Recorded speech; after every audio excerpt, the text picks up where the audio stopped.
My name's Eleanor. I'm 62, and last Christmas Eve, my own daughter-in-law tried to put me in my place. She thought she'd humiliate me in front of everyone, but she had no idea what I was about to do next. If you've ever been underestimated or pushed too far, you'll want to hear this, because my revenge might just inspire yours. So, before I tell you how it all unfolded, hit that like button and subscribe. You're not going to want to miss what happened next. The argument started over something small. I had suggested we use my grandmother's stuffing recipe for Christmas dinner. Victoria's eyes flashed with that familiar anger. "Your recipes are outdated," she snapped in front of Michael, my son. "Nobody wants to eat that heavy, old-fashioned food anymore." I kept my voice calm, though my heart was racing. I just thought Tommy might enjoy something his great-great-grandmother used to make. "Tommy needs to learn modern tastes," she shot back, stepping closer. Her voice dropped to a dangerous whisper. "And you need to learn your place in this house." Before I could respond, her hands were on me. She yanked my wrist, drags me across the tile, and shoves me onto the icy porch. The door slams, lock clicks, porch light dies. My breath smokes, my pride burns. Something blinks red across the street, but I don't see it yet. Just before you continue to watch, Feminine Revenge would like you to subscribe to this channel and like this video.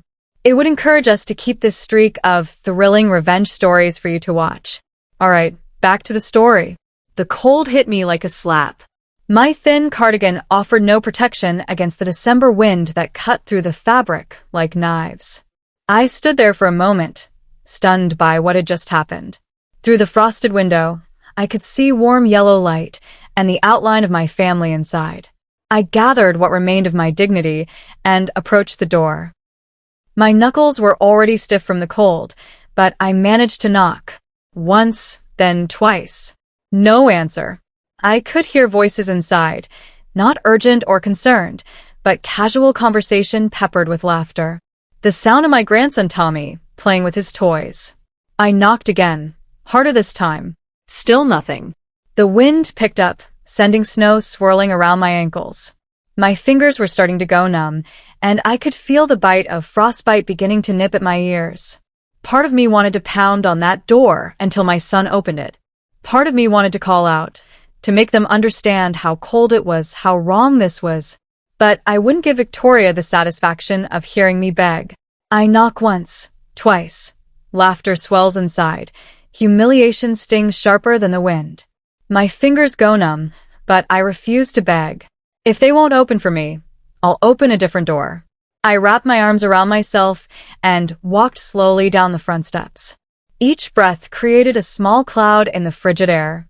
The neighborhood was quiet except for the distant sound of Christmas music drifting from other houses where families were warm and together. The street lamp cast long shadows across the snow-covered sidewalk. I could see other homes with their windows glowing, Christmas trees twinkling inside, families gathered around dinner tables and living rooms. Everything I should have been experiencing with my own family. My feet crunched through the snow as I made my way toward my car.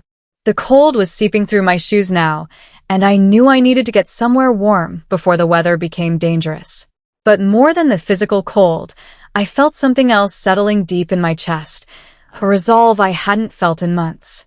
Victoria thought she had won tonight. She thought she had put me in my place, shown everyone who held the real power in that house. But she had made one crucial mistake. She had underestimated the woman she was dealing with. I shuffle away under the street lamp and steady my heartbeat. The night is colder than her heart. Tomorrow, I won't come empty-handed. My hands shook as I turned the key in my own front door from cold, from anger, from the shock of what had just happened. I cranked up the heat and wrapped myself in the thick quilt my mother had made years ago. The warmth felt like an embrace, but it couldn't touch the chill that had settled in my heart. I made myself a cup of tea and sat in my favorite chair, trying to process the events of the evening.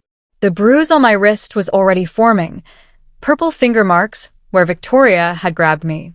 Physical evidence of what she had done, though I doubted anyone would believe it. She was always so careful to maintain her sweet facade in public. My phone sat on the side table, and I found myself reaching for it almost without thinking. Ruth had been my closest friend for over 30 years.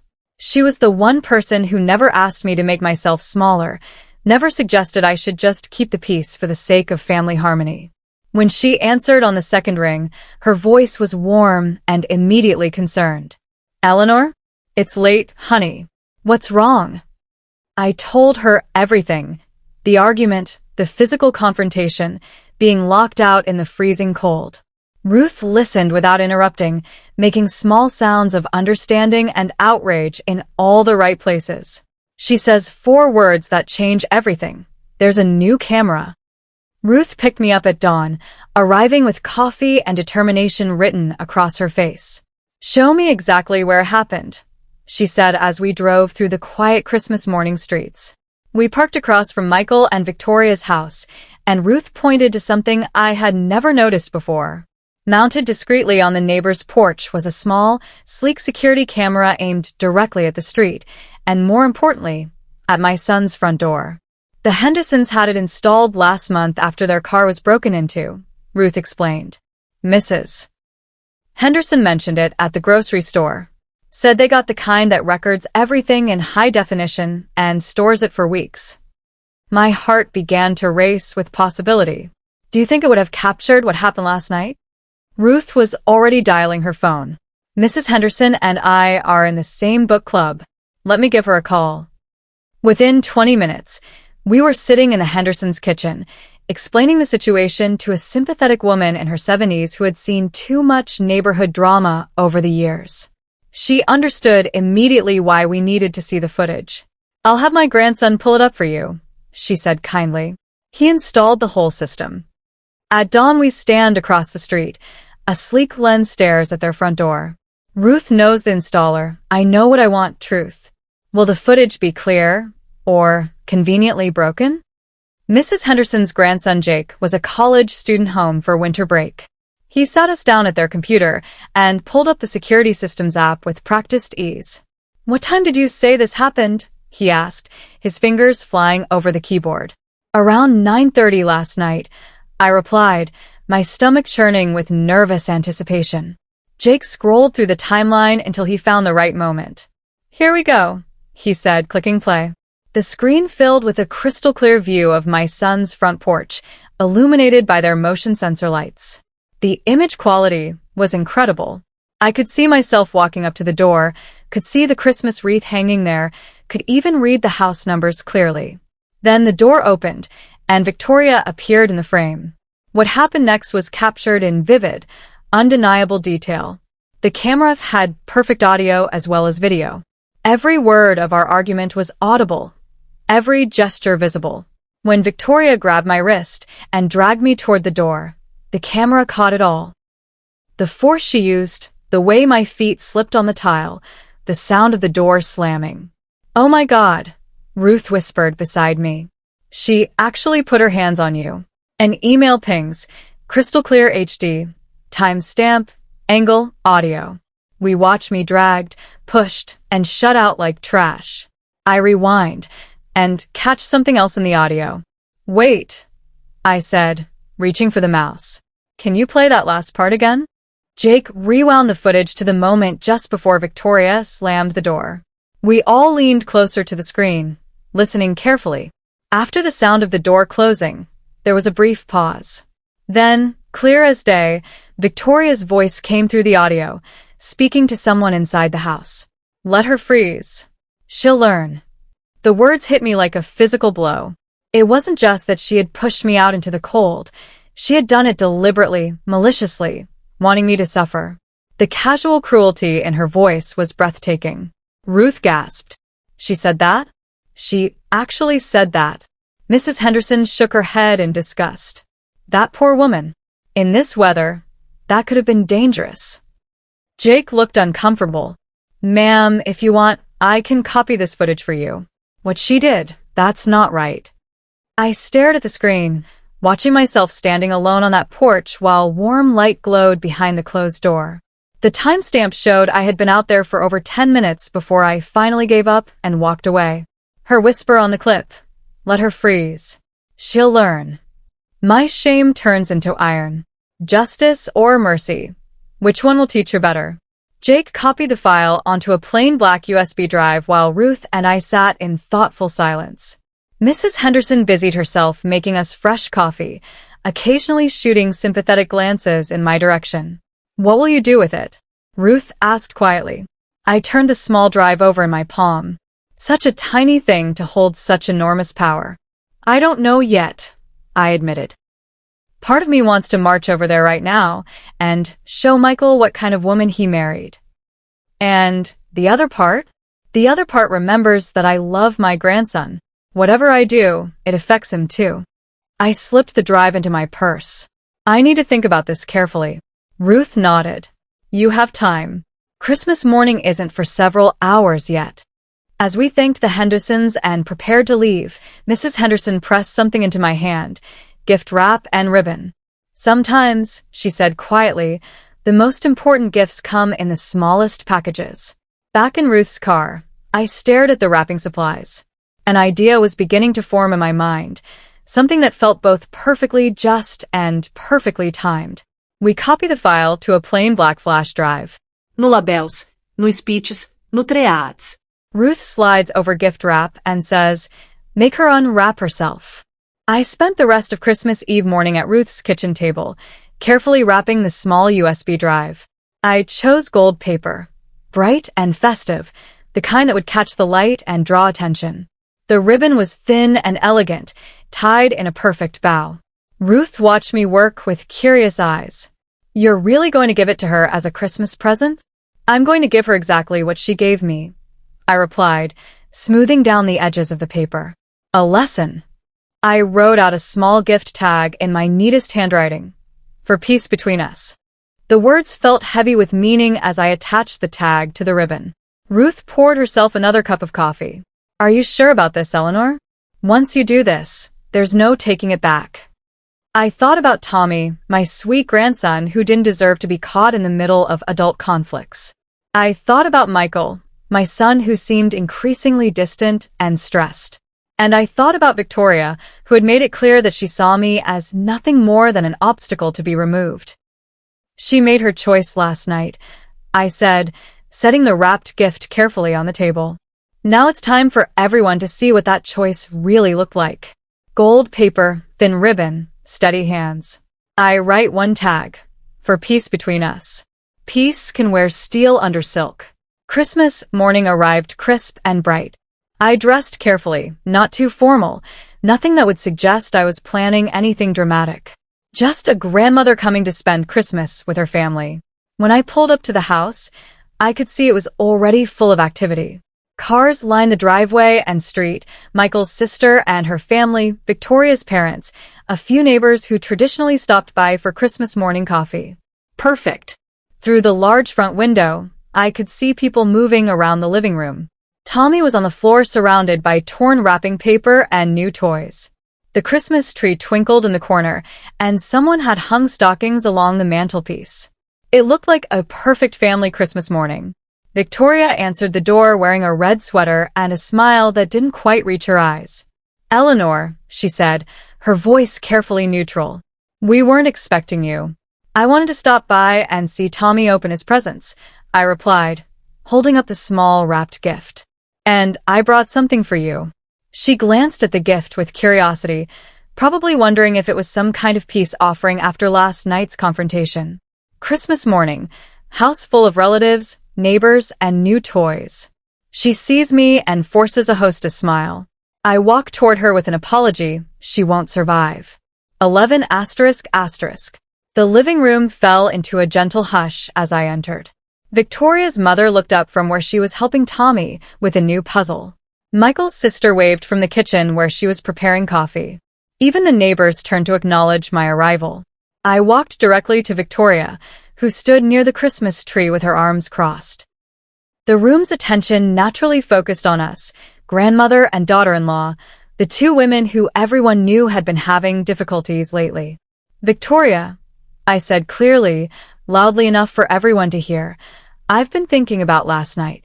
I reached for her hand, and she allowed me to take it, probably surprised by the gesture. "I want to apologize for any hard times I've given you." Gasps rippled softly through the room. Victoria's eyes widened with what looked like genuine surprise. Her mother smiled approvingly from across the room. Even Michael, who had been watching warily from the doorway, seemed to relax slightly. "I brought you something," I continued, placing the wrapped gift in her palm. "A Christmas present to show you how I really feel." Victoria stared down at the gold paper and perfect bow. For a moment, she looked almost touched by the gesture. I take her hand. "I'm sorry for the hard times I've given you." Gasps soften the room. She tastes the false victory. She rips the ribbon like she ripped my dignity. Victoria's fingers worked at the ribbon with eager anticipation. The room watched with benevolent interest.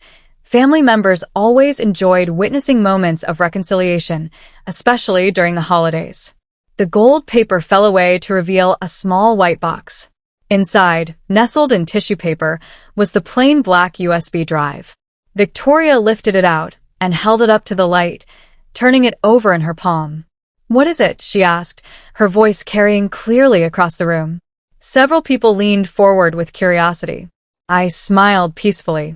"A memory," I said simply. "Something I thought you should see." We all should see it, really. Michael stepped closer, his expression puzzled. "A memory? It's Christmas morning," I explained. "A perfect time for families to share important moments together." I gestured toward their large flat-screen television mounted on the wall. "Why don't we all watch it together?" Victoria looked down at the drive again, still not understanding what she was holding.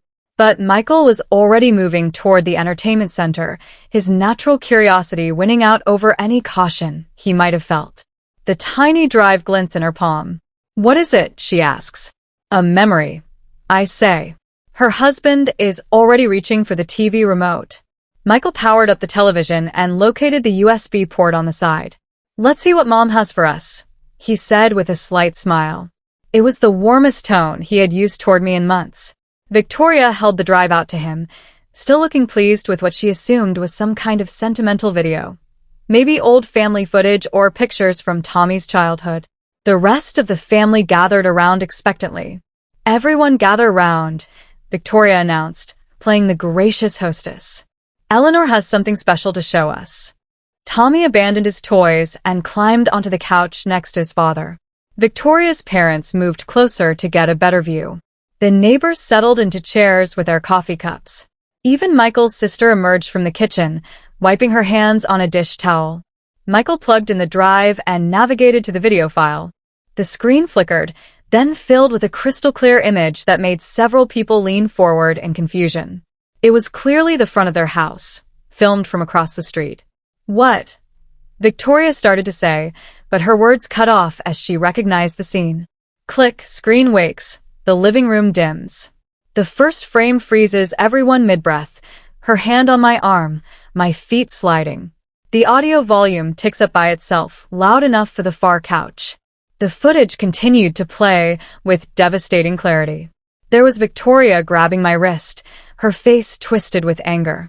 There was me being dragged across the threshold, my feet scrambling for purchase on the slippery tile. The sound quality was so good that everyone could hear our exact words, the anger in Victoria's voice, the shock in mine. But it was what came next that really made the room recoil.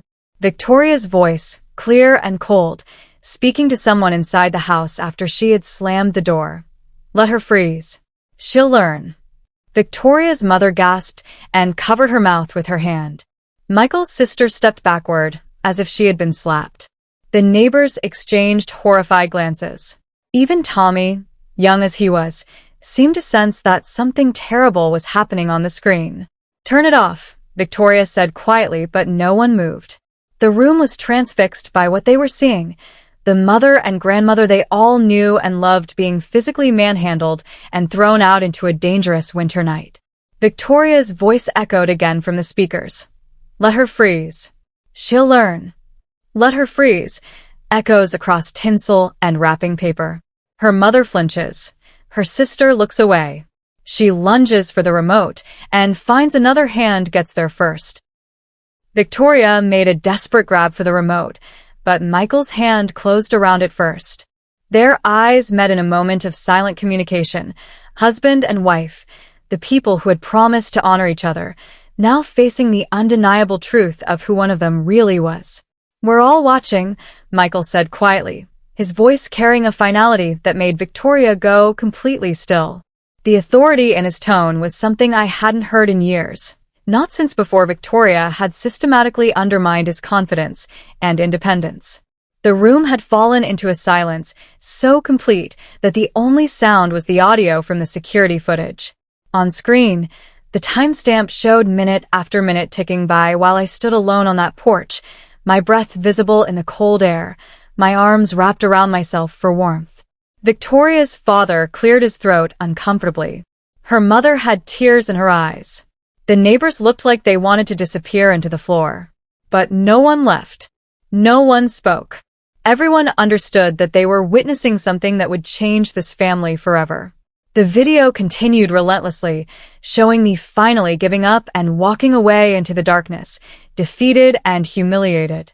Her husband holds the remote, jaw set. "We're all watching," he says. She goes still, the room does, too. The clip isn't over. There's a time-stamped ending no one expects.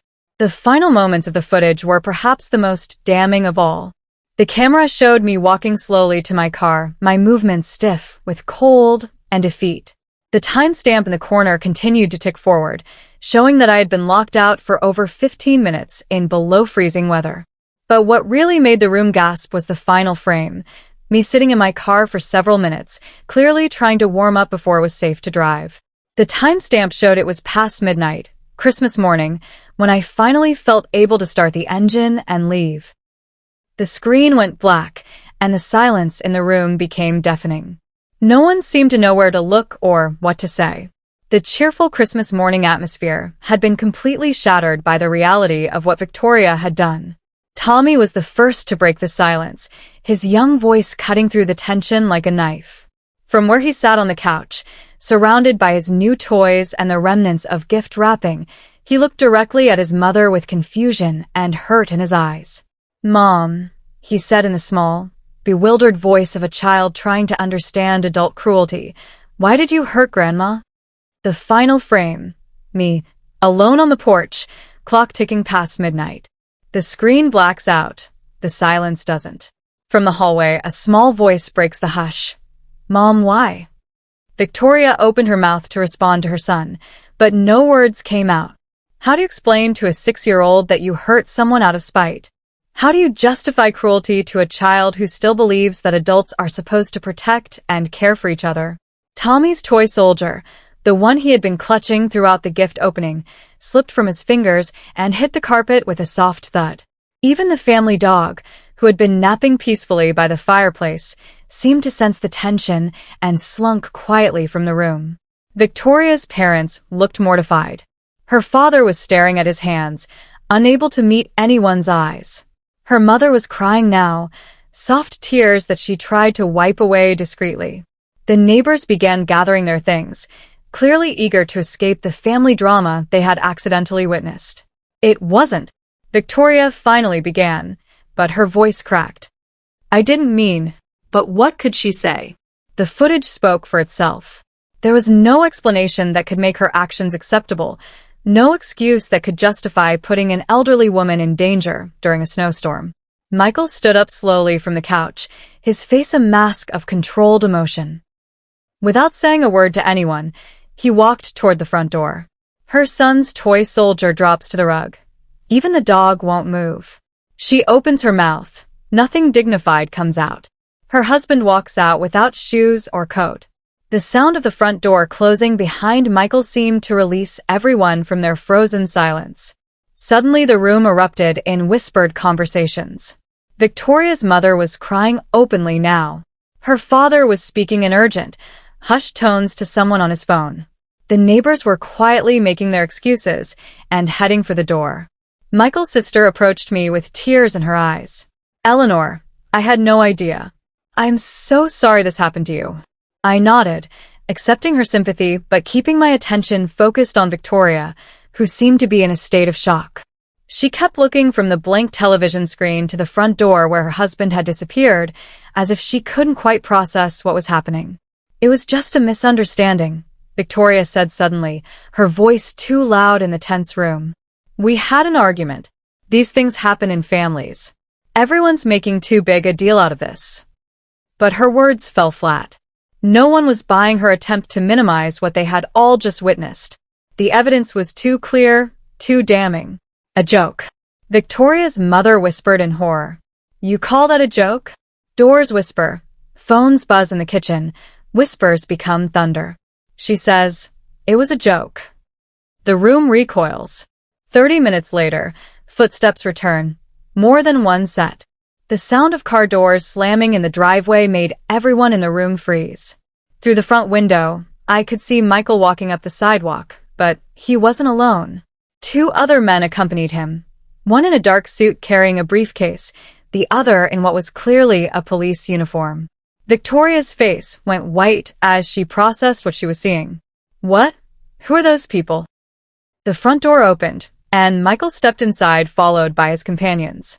The man in the suit was tall and professional, with the bearing of someone accustomed to handling serious legal matters. The police officer was younger, but equally serious, his hand resting casually near his radio. Victoria, Michael said, his voice steady but cold. This is my attorney, James Patterson. And this is Officer Williams from the County Sheriff's Department. The room was so quiet you could hear the Christmas tree lights humming. Tommy had moved closer to me on the couch, instinctively seeking comfort from the adult who felt safest to him. The attorney stepped forward, pulling some papers from his briefcase. Mrs. Victoria Chin, he said formally, I need to serve you with these documents. Officer Williams cleared his throat. Ma'am, we're also here to discuss the complaint that's been filed regarding last night's incident. He steps in with a lawyer and 2 officers. No shouting, no chaos, just papers. The lawyer asks a single question. Is that your voice on the video? The attorney's question hung in the air like smoke. Victoria looked around the room desperately, as if searching for someone who might help her, might give her an excuse or an explanation that would make this all go away. But there was nowhere to hide from the truth. Everyone in that room had just watched the same footage. They had all heard her voice clearly saying, let her freeze. She'll learn. There was no denying it, no explaining it away. Victoria started, then stopped. Her shoulders sagged in defeat. Yes, she whispered. That's my voice. The single word seemed to echo in the silent room. It was a confession, an admission of guilt that could not be taken back. Officer Williams made a note in his small notebook. Ma'am, the officer said gently but firmly, what we observed on that video constitutes elder abuse under state law. The victim was forced outside in dangerous weather conditions, and threats were made regarding her safety. Victoria's mother gasped. Elder abuse? But that's a crime. Yes, ma'am, it is, Officer Williams confirmed. A serious one. Tommy pressed closer to me, his small hand gripping my arm. I put my hand over his, trying to provide some comfort in this moment that was far too adult and frightening for a child to witness. She nods once. The room exhales like a storm just passed. An officer clears his throat. Words I never thought I'd hear in this house. Elder abuse. Officer Williams looked around the room, taking in the shocked faces of family members and the Christmas decorations that seemed so out of place with the serious proceedings. Ma'am, you're going to need to come with us for questioning. You're also being served with a restraining order and custody papers. Custody papers? Victoria's voice cracked on the words. The attorney nodded grimly. Temporary emergency custody has been granted to your husband, pending a full hearing. Given the evidence of violence in the home, the court felt it was necessary to protect the minor child. Victoria looked at Tommy, who was still pressed against my side. You can't take my son away from me. No one's taking him anywhere, Michael said quietly. He's staying in his home. You're the one who has to leave. Officer Williams gestured toward the hallway. Ma'am, you'll have a few minutes to pack some essential items. Someone will need to accompany you to ensure there are no incidents. Victoria's mother stepped forward. I'll help her pack. But Victoria shrugged away from her mother's touch, her pride apparently more important than comfort even in this moment of complete humiliation. She walked toward the stairs with her head held high, though her hands were shaking. They give her a minute to pack. Her mother tries to help. She shrugs her off. Pride is heavier than any suitcase. The boy clutches my sleeve and whispers, "Can you stay?" Tommy's small fingers grip the fabric of my sweater, as if I were the only stable thing in his suddenly chaotic world. His whispered question broke my heart. This innocent child asking the one person who had just been vindicated to provide comfort and stability. I knelt down to his level, looking directly into his worried eyes. "I'm not going anywhere, sweetheart," I promised. "Your daddy and I are going to make sure you're safe and taken care of." Michael nodded, his expression grateful. "Mom, could you stay here tonight? I know it's a lot to ask after everything, but Tommy needs—" "Of course," I said immediately. "Whatever he needs." Michael's sister, who had been quietly observing everything, stepped forward. "I can stay too, if that would help. Take some time off work, help with the transition." The attorney was speaking quietly with Officer Williams near the front door, going over the legal procedures and timeline. In a few minutes, Victoria would be escorted out of the house she had ruled with such cruelty. The thought should have felt like victory, but mostly I just felt sad for the family that was being torn apart. Tommy looked up at me with eyes that were too serious for a 6-year-old. "Grandma, will Mom come back?" I kneel to his level. "You'll be safe, I promise." His father nods. His sister, my daughter-in-law's sister-in-law, squeezes my hand. Tomorrow's hearing decides where the boy sleeps. The courthouse was a stark contrast to the warm Christmas atmosphere we had left behind. Cold marble floors, fluorescent lighting, and the echoes of serious conversations about serious matters. Michael sat beside me in the gallery, both of us wearing our most conservative clothes and our most worried expressions. Tommy was not present. The judge had agreed that a 6-year-old shouldn't have to witness legal proceedings about his own custody. He was spending the day with Michael's sister, probably confused about why everything in his world had suddenly changed. Victoria sat at the defendant's table with a court-appointed attorney, looking smaller and more vulnerable than I had ever seen her. Her parents sat behind her, her mother occasionally reaching forward to touch her shoulder in support. When the judge called the case, the courtroom fell silent. The attorney presented the evidence, the security footage, witness statements, medical documentation of the bruise on my wrist. The judge watched the video with the same shocked expression that everyone else had worn when they first saw it.